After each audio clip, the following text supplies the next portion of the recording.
Okay, this is part 2 for my video on my favorite albums for every year I've been alive. If you haven't watched part 1, pause this, go do that first, and come back. Just to remind you, this is what my list is looking like so far, and let's keep it going. The list for 2009 has a lot of stuff that will put me in a very specific mood. This Phoenix album is so fun when you need something both retro and uplifting. This is great when you need something beautiful, but a little subtle. 2 Weeks is an incredible song, but I don't listen to this full project very often. Same kind of thing goes for this album, except Auditorium is that big standout track. This is an album that brings up a lot of very specific nostalgia for me, and I think that's the main reason why it's on here. Blood Bank has a very interesting vibe when it comes to temperature. The songs can feel so cold, but Justin Vernon's voice is always so warm. Man on the Moon is one of my favorite albums ever. Listening to this definitely changed my life for the better, and from my perspective, Kid Cudi is a hero. I think this is a project that really succeeds when you listen to it as a whole. It's less about 1 or 2 great tracks and more about one remarkably cohesive, psychedelic album. Quite possibly St. Vincent's best project. I feel like poetic is a word that comes to mind.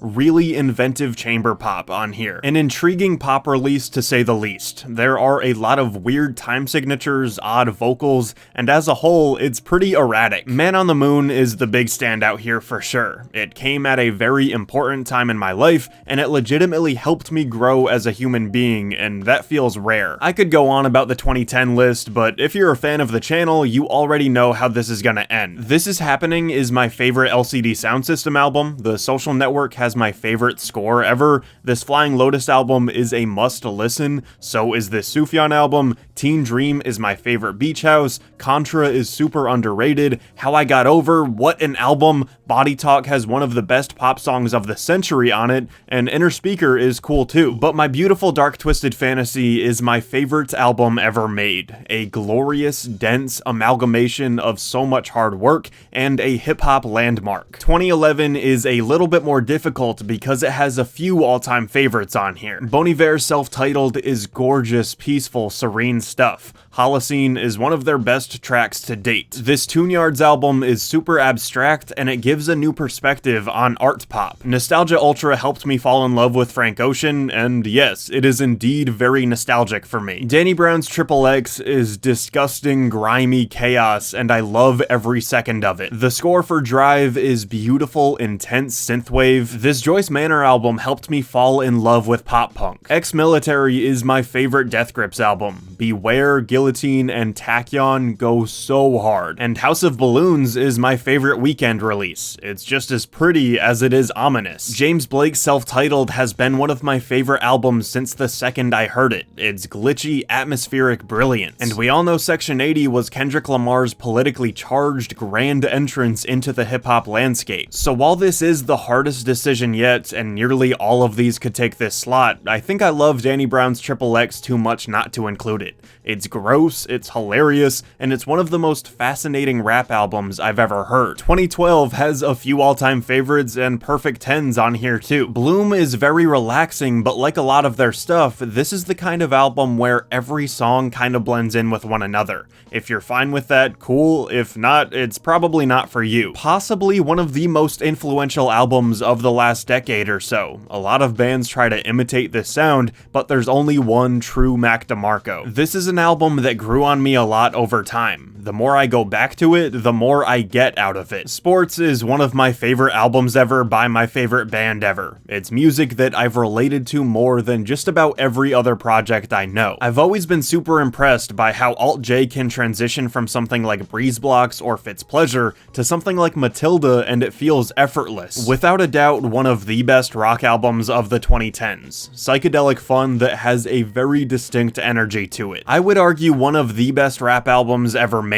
Maybe this seems dramatic, but I really think Kendrick put himself into greatest of all time contention with this album alone. Again, like, what a year, and what another monumental statement by a musician who was on the rise. Pyramids, Bad Religion, Pink Matter, Forrest Gump, all remarkable songs. In my opinion, one of the most underrated albums of the 2010s. This is full of sensual, passionate, and very charming songs that completely differ from what guys like Frank and The Weeknd were doing at the time. While I prefer Exmilitary, this is probably the best Death Grips album. It's innovation at its finest, it's certainly a new kind of hip-hop, and it's possibly a new kind of music altogether. This is another extremely difficult choice. A few albums that are perfect or near perfect in my eyes, and trust me, my decision here will probably change day to day, but right now, I think it's gonna go to Kendrick. This is hip-hop evolving, it's top-notch storytelling, and it's my pick for 2012. 2013 is one of the more eclectic lists on here, and hopefully there's a little bit of something for everyone. RTJ1 is two entertaining, technically gifted rappers doing what they do best. Modern Vampires is probably the outlier in their discography. A lot of it is a little bit more existential and somber.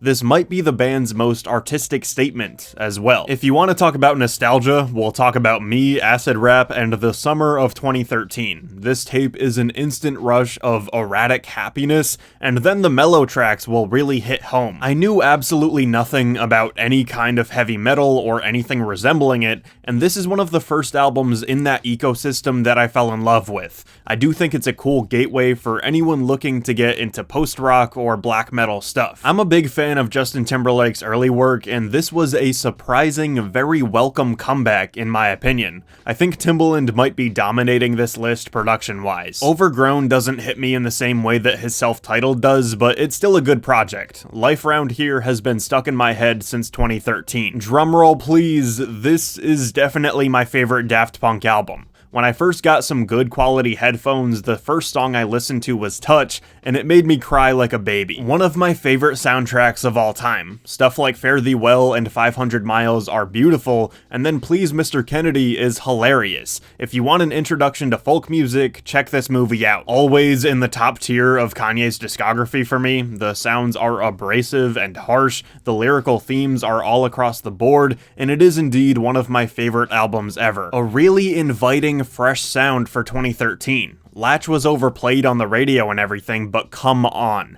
That was a great electronic dance pop crossover. All in all, it was mainly down to these four, and while this may be a little shocking, I think I'll give it up to Inside Llewyn Davis. These songs mean a lot to me, and this album is the main reason why I started teaching myself guitar. 2014 has plenty of stuff that I like, but honestly, it's not even close. Black Messiah has some of the best production of 2014. LP1 is very intimate, and you learn a lot about Twigs.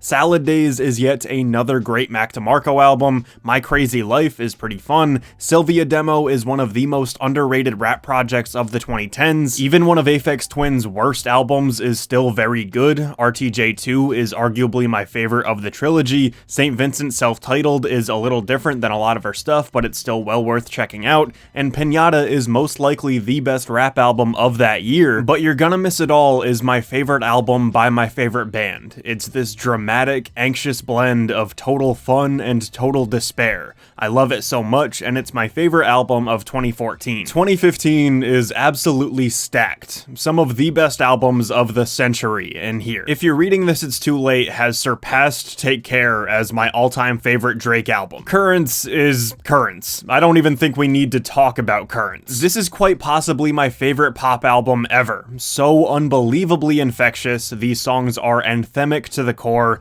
and I love it so much. This also has some incredible pop songs on it, but I don't know how well it works for me as a cohesive album. Brittany Howard has a very distinct voice, and this would be a good transition album for somebody interested in a modern bluesy sound. One of the most consistent rappers in the game, and North North is a grimy, ominous triumph. Again, when you're listening to Beach House, you have to go in knowing that a lot of the songs are gonna blend in with one another. If you're cool with that, go for it. One of my favorite albums of all time. Absolutely soul-crushing, beautiful music that will legitimately give you a new outlook on the concept of death. Arguably the best rap album ever made. Like, seriously. Number one. ever. Easily some of my favorite songwriting of that year. Very deadpan, and I love that kind of thing. Okay, so for personal favorites, this was a choice between Absolute Happiness and Absolute Sadness. For right now, in this moment, I'm gonna choose Happy, even though Carrion Lowell is probably like my third favorite album ever. 2016 is also pretty stacked. RTJ3 has some of my favorite Run the Jewel songs ever. Talk to Me, Legend Has It, and Hey Kids are fantastic. 22 A Million was new ground for Bon Iver, but it never felt out of place for me. Blonde is a decade-defining perfect album. Self-Control and White Ferrari are some of my favorite songs ever. So many different styles working so well together on this. It's funky, it's soulful, there's plenty of hip-hop,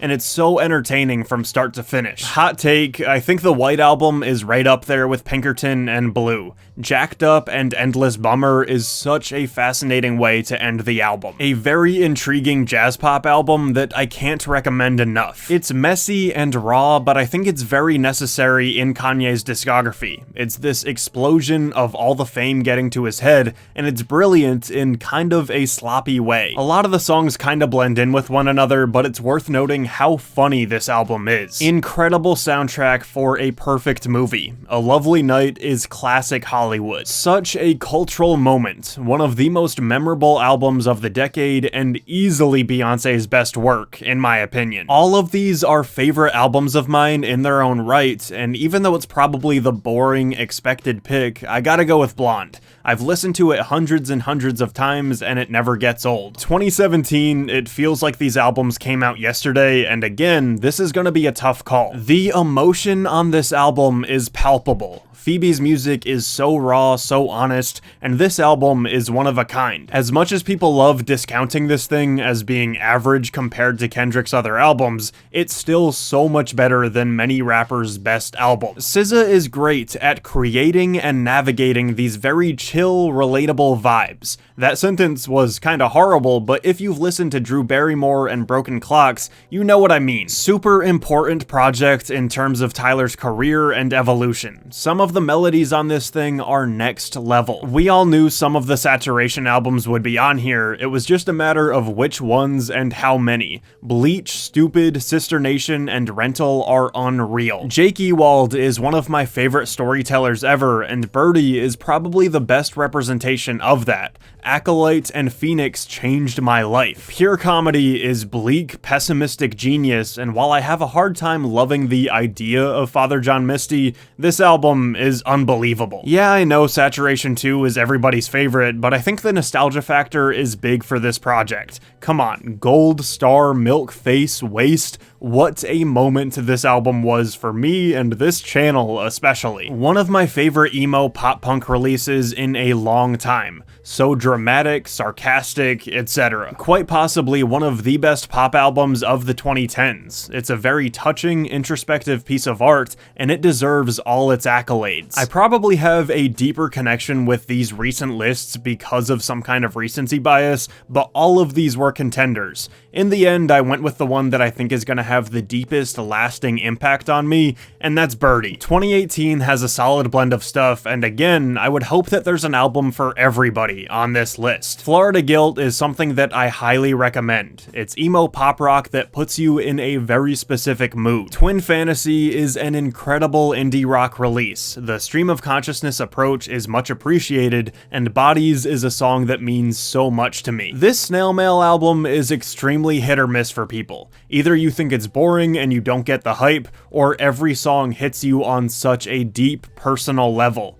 I'm the latter. Sophie is one of the most innovative, fascinating people in music right now, and this album is so good. I could say the same exact thing about this musician and this album too. My pick for the most consistent rapper in all of hip-hop. This is my favorite project from him, and he never disappoints. I'm not a huge MGMT guy, but there's something special about Little Dark Age. It's catchy music about very dark topics, which I think is super cool. During my first listen of this album, I was was literally cheering and clapping alone in my room. This album is therapeutic, it's deep, and she shows that loneliness can be represented in fun pop songs and bleak existential nightmares. There is so much going on here. It's a gorgeous concept album that I could talk about all day long. It's mainly R&B and pop, but the influences are endless. For my personal favorite, I was going back and forth between a bunch of these, but I'm a Kanye stan through and through. Kids See Ghost is one of the most efficient albums that I've ever heard,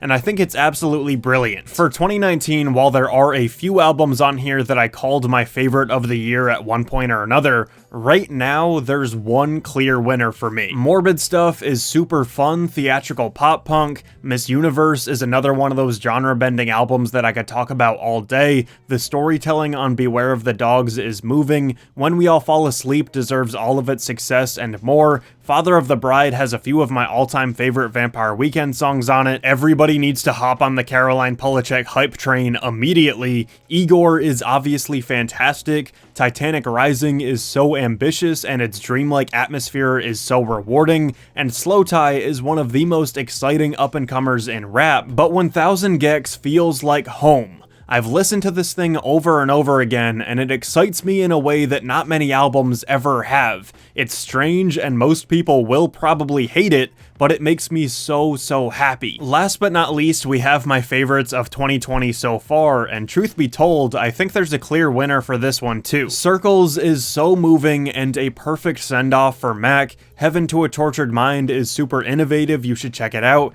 Future Nostalgia delivers on its name with some ideal futuristic nostalgic pop tunes. Sega Bodega has a very fresh sound. Fiona came back from yet another long break with yet another top tier album. Rat Pack is some more dramatic emo rock. 2017 to 2019 is inventive to say the least. Unlocked is a breath of fresh air in the hip hop scene, and After Hours might be the best Weeknd project since the Trilogy mixtapes. But there's something about this Strokes album that I can't get over. Everybody was expecting a washed up version of who they once were, but that's not the case at all. They've reinvented themselves, made some bold creative choices, and so far, The New Abnormal is my favorite album of 2020. So, here is a rapid fire review of my top 10 favorite albums from every year I've been alive. Feel free to pause and look through these if you need to.